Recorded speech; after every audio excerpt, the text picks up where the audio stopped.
Should this piece of legislation become law, it would be void because it violates at least three rights protected by the Constitution of the United States. First, it obviously violates the Second Amendment, since it infringes on the people's right to keep and bear arms. It also violates the First Amendment's Assembly Clause, which reads, "Congress shall make no law prohibiting the right of the people to peaceably assemble." This law does not prohibit people from assembling to cause violence. It prohibits people from publicly drilling, patrolling, or engaging in techniques that are capable of causing bodily injury. Tell me, does that mean that a baseball team cannot walk onto the field with their bats on their shoulders?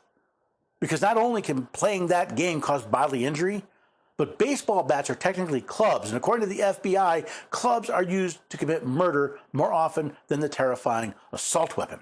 Congress cannot take away your right to peaceably assemble because you may do something or because it looks scary.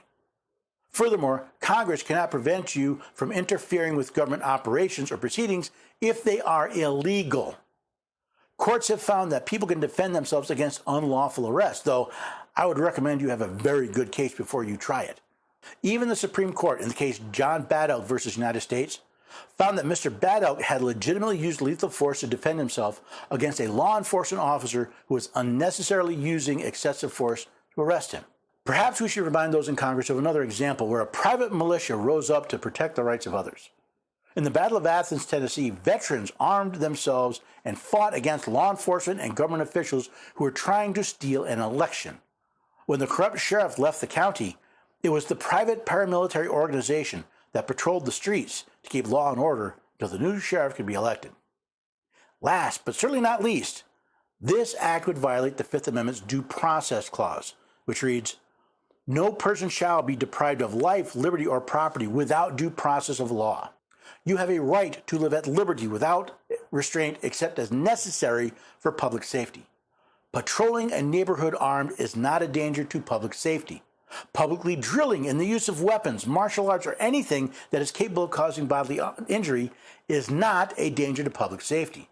And never forget that government actors, including law enforcement officers, are there to serve you, not the other way around." I can see only one logical reason for this type of legislation.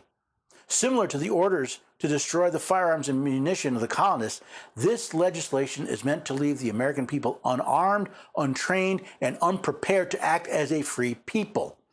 This leaves them dependent on government for their own safety and makes them subject to the government's will. This bill should not only be named the Disarming the Militia Act, it should be called the Preparing to Enslave the American People Act.